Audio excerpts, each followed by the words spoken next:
Hey friend, are you ready to become the visionary of your business? Are you ready to multiply your money to get to your first 100K or your next 100K and really discover the joys of profit? Are you ready to stabilize your systems to really take advantage of all the opportunities that are coming your way? Are you ready to hire your dream team so you can step into the role of chief visionary and finally stop being the bottleneck of your business? Are you ready to increase your confidence in your decision making, your sales, and become recognized as a leader in your industry? Are you ready to take the vacation of your dreams, live the life that you want, all while knowing your business is running smoothly in the background? Imagine where you could be in 3 months, 6 months, or 12 months if you went all in on your business now. Would you take the leap? Take the leap, friend. Applications are now open for the Product Boss Mastermind. We're looking for serious product-based business owners who are ready to grow into 6 or 7 figure product-based businesses.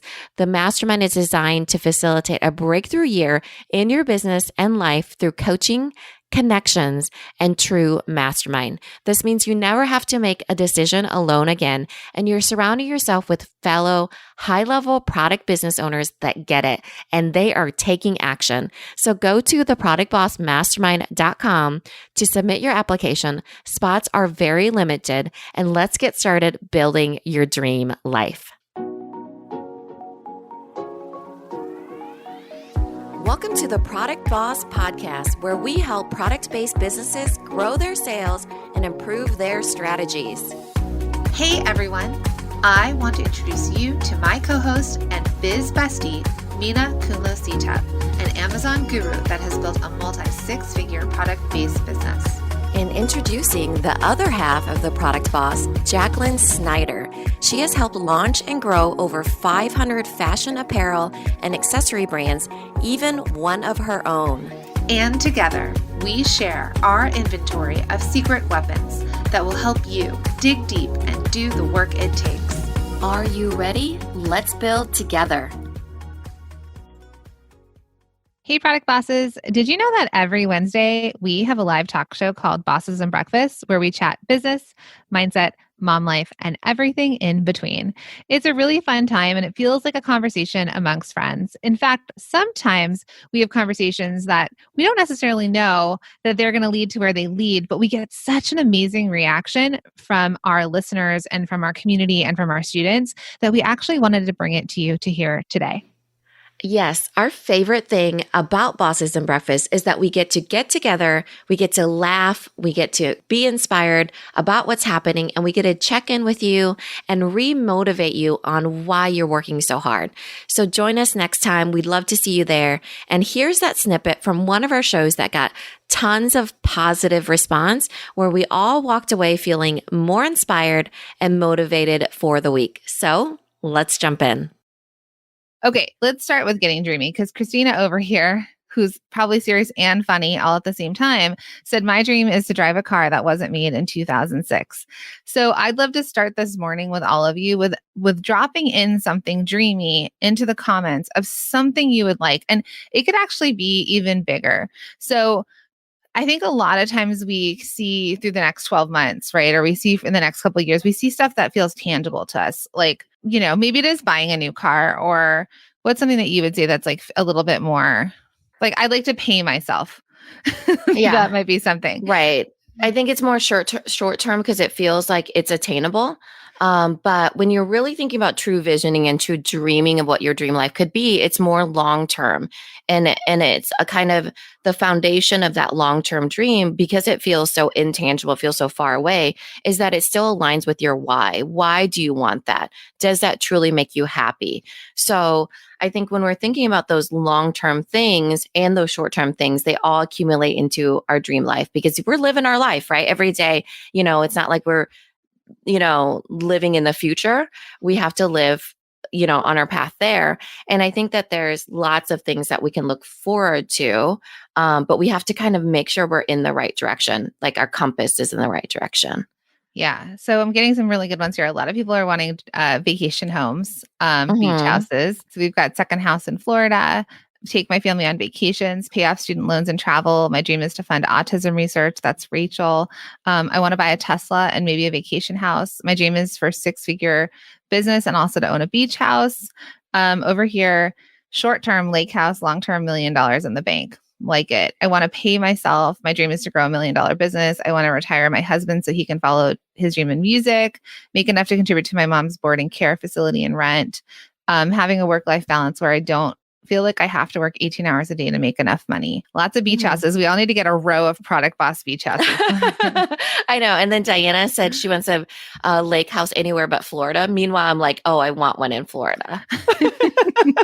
But that's the thing, right? Like we all, and then what that house looks like and what that amount of money is, or what that, like California is so expensive. It's the craziest thing, so like they have that millionaire tax, right?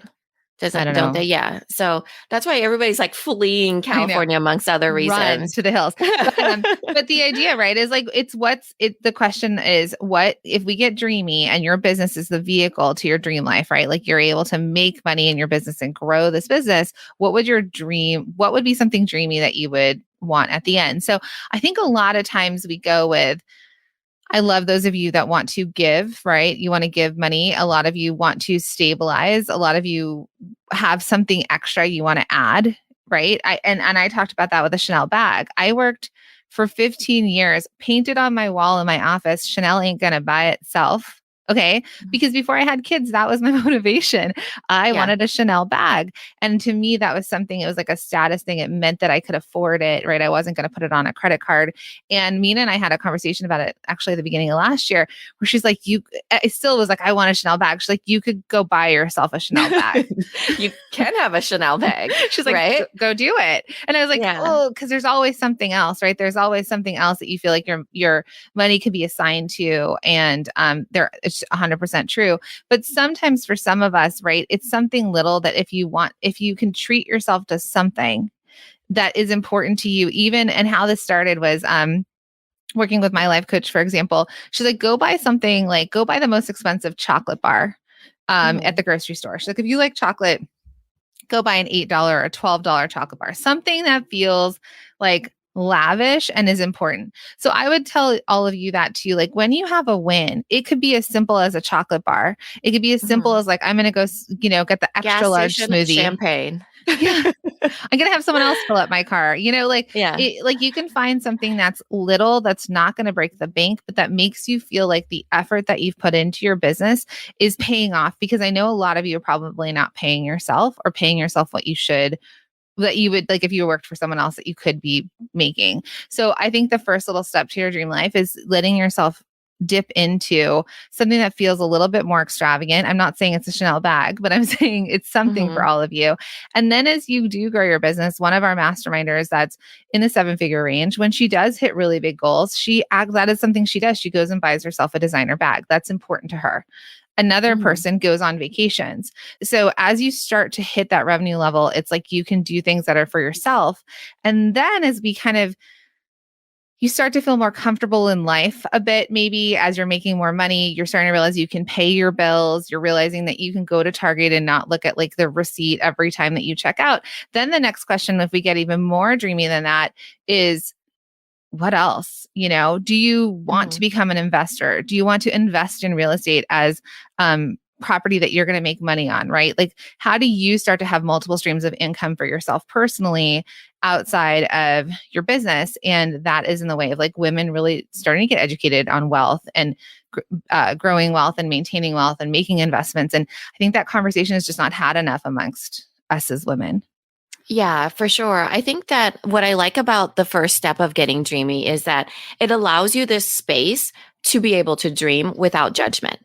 And I think that we all need that in life to keep going, right? We need to be able to dream without even the judgment of our spouse, right? Like, what can we do for ourselves that feels like something good? There's often times where do you need that coffee? You have coffee at home. Do you need that spa day because you have a membership to, massage heights, right? This is like a conversation of my husband and I, right? He's like, I'll just rub your shoulders.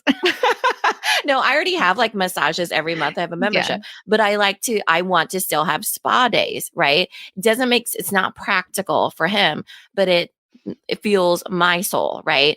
So what does that look like for you that there's no judgment, right? Jacqueline has a whole bunch of bags. Does she need a Chanel one, right? So it's those things that you don't have the judgment of anybody else that, fills up your cup. And then as you move forward and you attain more wealth and more knowledge and you're further along in your journey, then you start thinking about the footprint you're leaving, right? It's usually has to do, the legacy. It usually has to do with philanthropy or what you're leaving with your kids. It's generational. And so, but then in order to get there, it's like the thing that people do to get to that point, the real impact stuff, the generational stuff, not just, the one generation stuff, is that they invest. It's things that we never knew about or were privy to that other maybe generations of Americans knew about or men knew about, or, people who just grew up with financially savvy people that, took that knowledge, gave it to their children. Their children grew up and had that knowledge about investing. Right. Mm-hmm. So I think that that's really kind of the stages you go into is that, but I do think that it is important. It's really important for you to even be dreamy in the beginning. Otherwise, the why is not going to align correctly. Mm-hmm. Like you have to keep yourself going. It's like how, they say you take care of yourself first, like you put on your own oxygen mask and then you can get to that point. Because if you try to jump too far, in the beginning without kind of breadcrumbing the way for yourself, you feel like you're always behind. You feel like I don't know enough. You feel like I'm not worth the investment, And so I think for all of you that it starts with getting dreamy and knowing that it is possible for yourself and that you are worth every little thing that gets you to that point, chocolate bars, spa days, whatever it looks like in those first stages. And then it gets you to the point where you are gaining knowledge, making investments, making sound decisions, whatever it is. And then you'll have more wealth to play with. It just does not happen overnight. Do not believe anybody that tells you that it happens overnight, because that's just simply untrue, Yeah, I know I talk about Juicy Couture a lot, and we talk about it a little bit in the Bestseller Secrets Challenge, but I had a pair of Juicy Couture denim jeans that I bought at Fred Siegel back in 2007. I'm like losing it on what years are years because I'm like, is it 97? Like, what's it, 7? No. It's 1997. Like, that's a decade ago. No. 1997. Okay, I was in high school. In 1997, my mom took me to Fred Siegel, which is a really expensive store that all the celebrities shopped at in LA. And she let me pick out one thing, and I bought myself a pair of jeans. I didn't even know who Juicy Couture was, but I knew that these jeans are being sold at Fred Siegel, so they must be good. And I bought denim. How many of you knew that Juicy sold denim back in 1997? Because when did we see the tracksuits? Somewhere around 99, probably 2003. Yeah, 2000. Yeah, okay. I would say 2000. Yeah. The Juicy Couture matching velour sweatshirts or sweatpants and sweatshirts that everyone matched, right? Like those matching sets, which were they got the short sleeve, puffy sleeve, all the sleeves, and like the capri and the shorts, all of it, right? So that's what put Juicy on the map. That's what Juicy grew to sell their company off for $200 million. But did you know that before they ever, were known for that? They didn't even know. They didn't even know, right? They came out with a tracksuit at one point. Then all of a sudden, JLo's launched a brand around it. Like she's knocking them off. Like I remember in Santa Monica, there were shops of like, you'd walk in and it was rainbow walls of velour tracksuits. It was the thing. So why I say that is that these two women started a business out of LA, right? They were running it for a long time. And then they finally hit with a bestseller, something that like set the world on fire and created a trend that no one ever thought was going to be a trend. They dropped the jeans, they dropped the whatever, they had the shirts, they were bought out for like 200 million. All of a sudden we saw, actual brick and mortars of them. We saw them being sold in Macy's, like they were sold everywhere. When did they start making their handbags, and when did they start making jewelry and all the other Juicy Couture products that we remember? Well, that was post being bought out for $200 million when a huge company own them. But I say that because like Mina's saying that overnight success, that business, you may have realized all of a sudden they came onto the map and you're like, ooh, tracksuits. And a couple And of they years later, always they're knew sold. tracksuits were their star. But that is not true. They did not know that. And you trust me that those ladies were probably eventually like, oh my God, I can't, I'm not another tracksuit. And then the buyers are like, keep making tracksuits. Like, I can't do it. Just take my business for 200 million. No. But the idea there is that what you're realizing is so much work gets done before people get put on the map. And then so much work is done after as well, right? As you're building the business and whatever you choose to do with it. So it is absolutely not an overnight success. People work. There's also, we really believe that everybody has a unfair advantage. So when we say that, what does that an unfair advantage means? It means it's something struck for you at some time that's different than someone else's. Something simple. Different, but everybody has it, right? Yeah. So for me, I would say mine was that I really have been gifted the idea of the American dream, that I never felt like nothing was impossible, So But that I was would say kind of your my other unfair advantage. But I would also say your unfair advantage for your little labels was that you didn't know that Prime Day was coming and you got on Amazon at the right time. And it just so happened that Prime Day was a few months later and it kind of set your business afloat, right? Right. Mine for Cuffs Couture, my unfair advantage was one, I worked for a celebrity. So I actually had access to celebrities that were able to wear my product.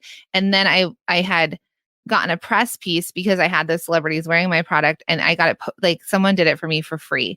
So it was because I was in LA. I had friends that were celebrities. I worked for a celebrity. So that was my unfair advantage. It's a different one than Mina's, right? Like hers was right time, right place at some point for her product. So each of us have something different that is our quote unquote unfair advantage to somebody else because there was something that just kind of like pushed us into something. I think sometimes skill sets are unfair advantages. I really do believe that. Like, I think you grow up in certain ways that it might, like for all of you that are thinking that I need a PR hit or I need, Jeff Bezos to do a Prime Day and then I'll have a momentum. We all have something, a skill or something in our journey that gave us an advantage. Another advantage of mine is that I actually knew a lot about commercial printing.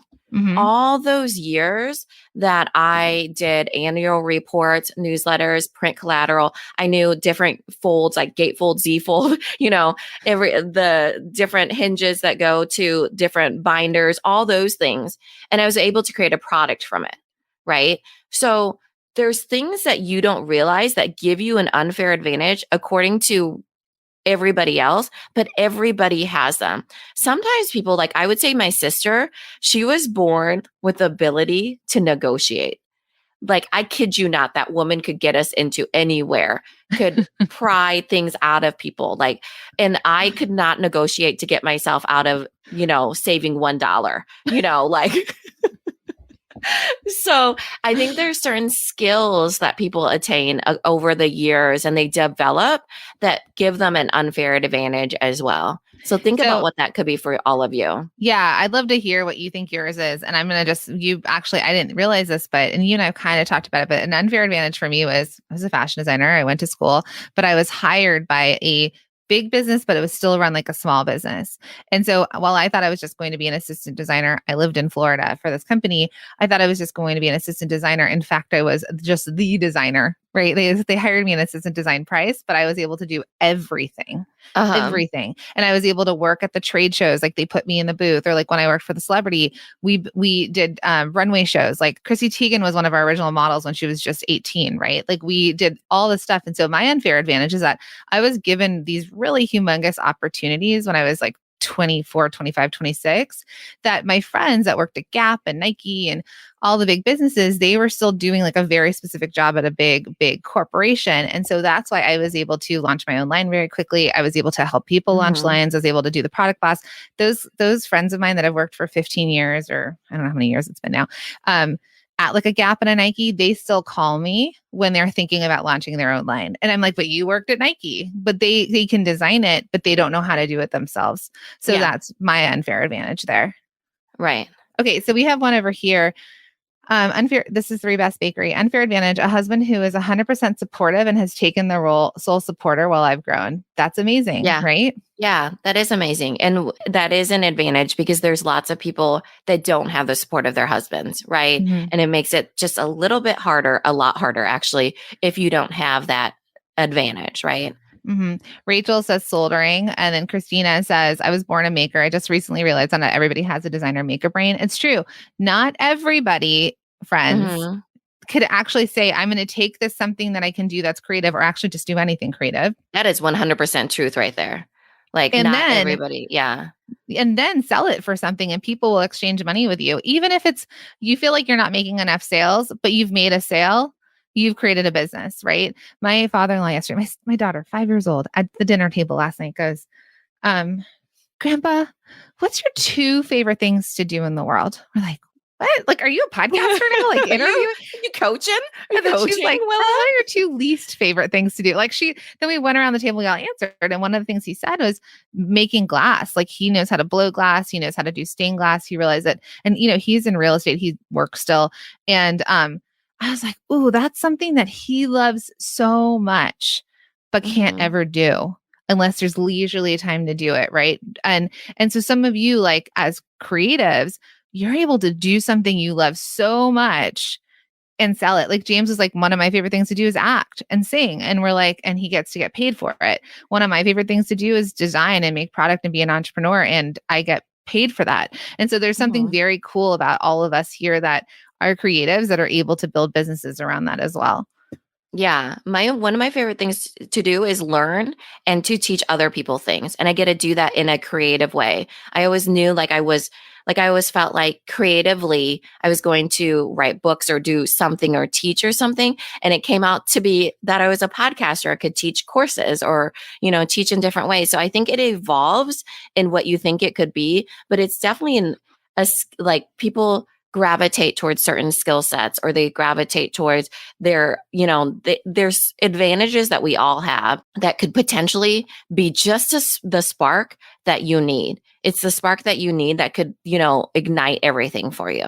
So if you don't want to put it in the comments, that's okay. But think about what you think, like just find something that's your unfair advantage, which actually somewhat is like a spark, right? It's that initial spark to set the fire ablaze, like when we're trying to light a campfire.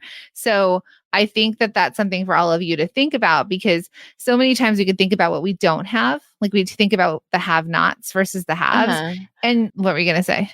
Oh, I love these examples. First, I wanted to say Sage House. She said, my unfair advantage is being numbers and math minded. I've always made sure I made a profit from the very beginning. I love that because I'm definitely not math minded. I was good at it growing up. I'm terrible at it now, but my kids are math minded. Like they really are good at it. And I'm like, oh my gosh, like, thank goodness I don't have to teach them. You're like, can you divide this for me? Because my TI-82. Literally, I have it, you guys. She literally has her TI-82. We're in like mastermind calls and she's like, let me see what you're okay.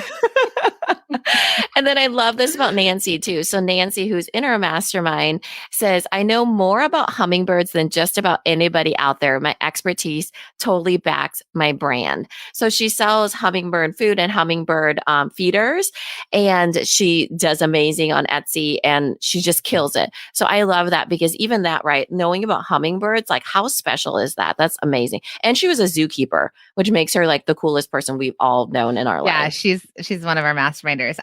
So we also have Sabria says, my self-discipline is my unfair advantage. I will not give up. Amanda, who she says, I know how to find super awesome old furniture and flip it. And not only that, you're an artist. Let's see. Annika says, I'm the fastest action taker I know. That's my innate ability. That is my unfair advantage. I'm going to be honest about that. It's true. Like Minna and I are high we've taken the Kolbe test. It starts with a K. So Kolbe. It's an interesting thing to take one day if you're Which you can go to theproductboss.com/Kolbe, I believe. Mm-hmm. Yeah. Mm-hmm. It's a really interesting test. Like if you go take it, you can send us your results. It's really interesting. So there's 4 measures. It's basically how do you work like authentically? How do you, if everybody is presented with a problem, even when they're young to when they're old, it's the same, you get the same score. It's how you approach a problem. It's not strengths and weaknesses, but it's just how people approach problems in different ways. So, for example, if you got high in quick start, if you would be an innovator versus a sustainer, for example, or I can't remember exactly what it is, but it's not strengths and weaknesses. It tells you how you approach to solve a problem. So like a quick start, for example, might be like, okay, I have enough facts. I'm going to start a business tomorrow, right? Like I'm definitely a quick start where I'm like, oh, let's do this and launch it. And I sometimes have to really pull myself back and say, I need to sleep on something for 24 hours before I actually say it out of my mouth. Right. But then there's really quick fun fact. Okay. So Jacqueline's score is actually 6.362 or something like that. I thought I was 8 for quick start. Oh, no, 6.382. 6.382. So she's the same with me on fact finding, which is the first one, which is you need to know a lot. So that's a 6. Anything above 7 is considered a really high score. 7, 8, 9 is the highest, and then anything in there is like medium. So we're a 6 in that we're fact finders, but we're the top of the medium, like imagine a glow, that's like red hot or not. And then 7 is follow through, which means not that you have bad follow through. It means that for me, I systemize. So mine is 7 and really high. Jacqueline's is low. She's only a 3, but she just sustains. She fits into the system, right? She just manages it, sustains it. And then she's very high quick start, which is like you make really quick decisions. And I do too. I'm a 7 and she's an 8, right? And get this, you guys. My husband is a 2.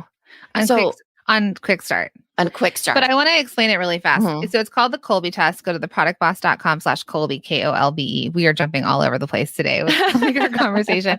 But what that means is, so from a quick start, it's like, how fast can you take action? And sometimes what happens is someone that might be like really high in fact finding and kind of middle to lower on quick start means that some people have to keep researching before they can take action. Yeah. Versus like where like me, I need to know enough to make the decision and I can start quickly. I just need to know enough and that's why Minna and I work really well together because we're like, we need to have some basic context of how this works. We need to research a little bit, but then we can buy it. We don't have to like my husband with like cars and mechanics. He's like, he needs to like, he's the fourth one. Yeah. Which is implementer. So it's like understanding how something works, like machinery, like pulling things apart and being like, ooh, how does this work? Minna and I can kind of look at it and say, okay, that's a printer. I'll use it. Like I believe it'll work. Score, I believe, a 2 in that one. My husband scores a 5. And so what that means is that when you walk past a machine, you have to know how the machine works. So if you're taking apart toasters, you're taking apart different things, you're very high in implementer because you need to know how things work before you move forward to solve the problem. The reason why Jacqueline and I score so low on that is we're like, yep, that works as a whole. We don't need to know how it works. We just know that this is overall the result that we want, right? We don't need to be like, oh, this machine looks interesting. I'm going to touch it and see this little cogwheel goes here. I've never, ever taken anything apart. I've never put something together. Like that is just, I feel like my cousin Jimmy would be very high on this. So and we were sort of feeling that maybe sometimes men do perform in a different way there. But why we're talking about this really, and not to get super distracted, but is like, it's identifying, knowing how like you approach a situation and then being able to say, okay, I know that I act really fast. Or sometimes my husband's like, why do you need to know everything? Like, why do you have so many questions? Like you were trying to make a decision, like we're driving across the country and he's like, I'm like, well, where are we going? And then da-da-da and da-da-da, because I'm a fact finder, right? So if he knows that I'm a higher fact finder, he's asking me to make a decision. I'm like, I need to know enough for me to be able to tell you, yes, that's going to work for me or not. But if you're just like, hey, we're going to drive here, I'm not going to just be like, yeah, let's do it. I'm gonna be like, I need to research this. I need to understand it. So it's called the Kolbe. It's theproductboss.com/Kolbe, Kolbe. If you want to take the test, it's really interesting. But then you can kind of, sometimes you can identify some of the stuff, like this is taken off of Annika, like spinning us in this direction, but she said she could take fast action. So that is something that she's probably a very high quick start, that she doesn't get stuck. She makes a decision and she's like, hey, I'm going to do this.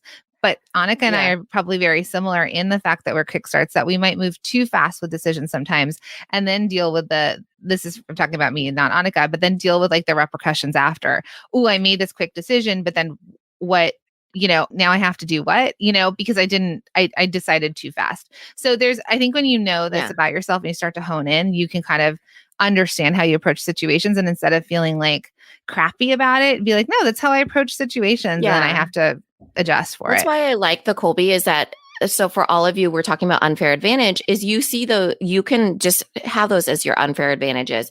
And it's not strengths or weaknesses. For example, my husband and I actually got really high, both of us on follow through. And Jacqueline was like, you guys must get so much stuff done in your household. And I was Because like, they're well, both really actually, high on follow through. And I'm like, oh, yeah. like they probably have lists that they've checked off twice. However, it's the opposite because when you're high on quick start, you systemize everything, right? And so what happens, what my husband When you're high on follow through. or when you're high on follow through, what happens is you systemize everything. So it tells you in this test. And so he was like, no wonder we always butt heads. It's because I'm trying to get you to fit into my system and you're trying to get me to fit into your system. So it tells you on the exact thing, like you systemize, it talks about, don't let anybody tell you what you need to fit into because you usually can naturally know how things will work, right? Naturally, I can systemize just about anything with acronyms, mnemonic devices, the rainbow device, whatever it is, Come I can back use and it. she'd be like, okay, we're going to teach this. And I've created an entire acronym for it. And I mean, you guys, there are so many acronyms out there. Like we've got written down so many trainings. So many. I literally have to pull back from the amount of acronyms and mnemonic devices I've created for all of you. And so the thing is, though, the reason why we don't get a lot of stuff done is because we butt heads because of that. I want it to be systemized this way. He wants to be systemized this way. And the other thing is that he's a 2 in quick start. And my one life partner is a 2. My other is high. And so that's why I'm like pulling out my hair sometimes because I'm like, please, can we just move forward with this? And he's like, well, blah, blah, blah, And so I think that it just gives you a little bit of understanding of how you work with other people, but understanding of yourself too. So his unfair advantage, he is a pharmacist. Remember that, licensed pharmacist. So his unfair advantage is that he has very high follow through, so he can systemize everything like I can.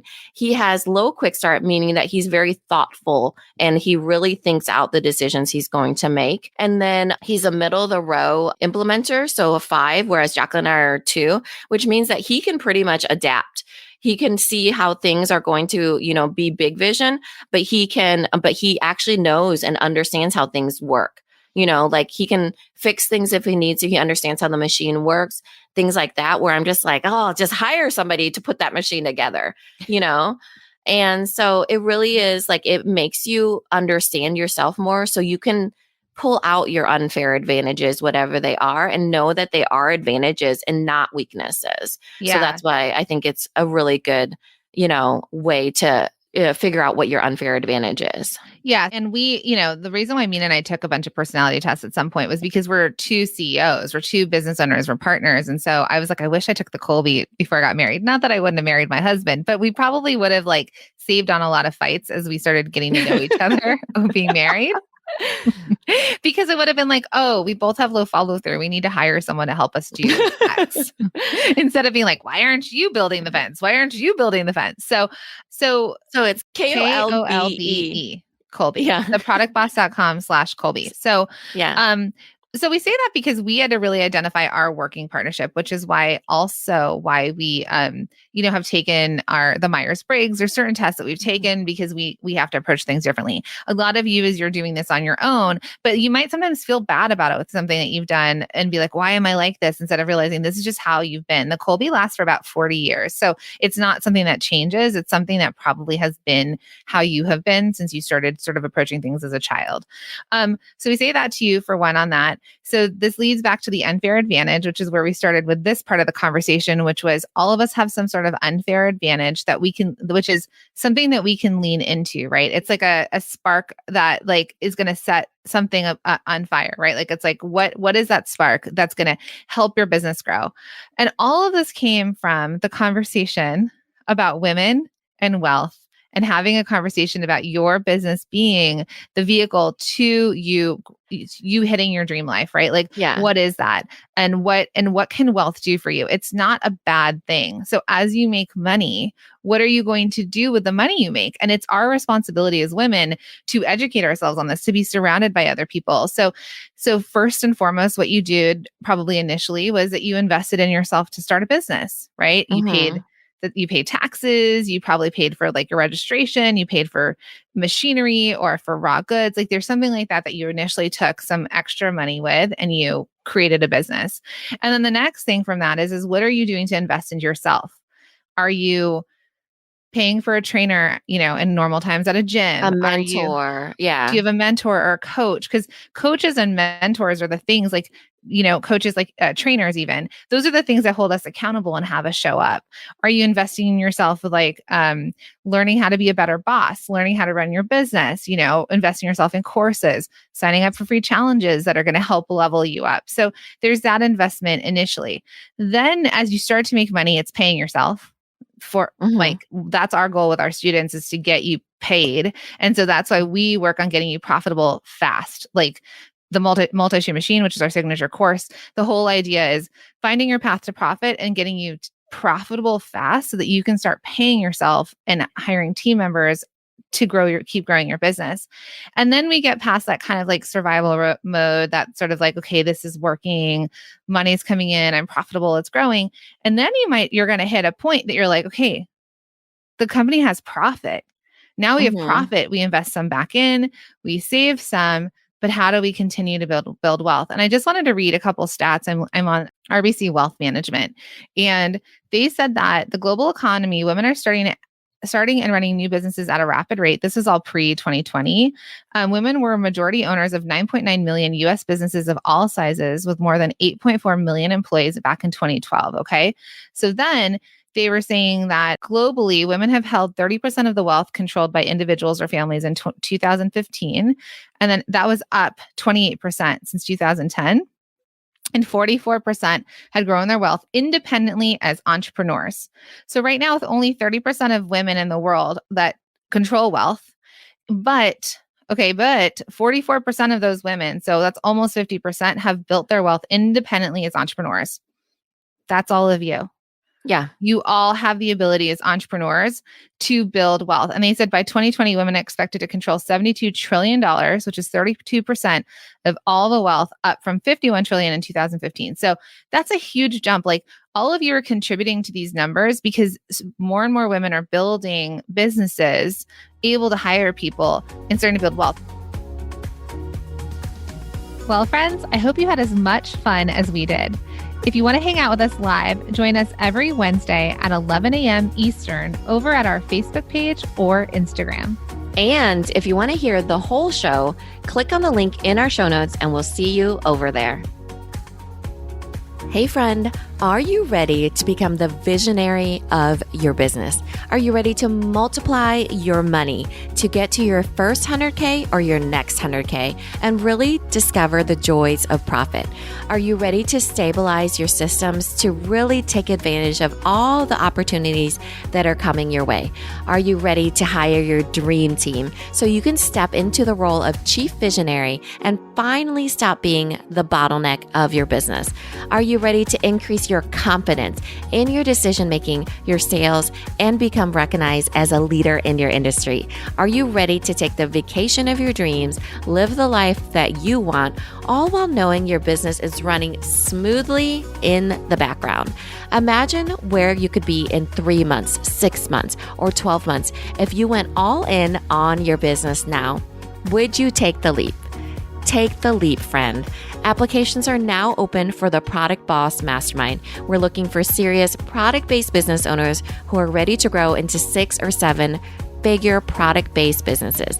The mastermind is designed to facilitate a breakthrough year in your business and life through coaching, connections, and true mastermind. This means you never have to make a decision alone again, and you're surrounding yourself with fellow high-level product business owners that get it, and they are taking action. So go to theproductbossmastermind.com to submit your application. Spots are very limited, and let's get started building your dream life.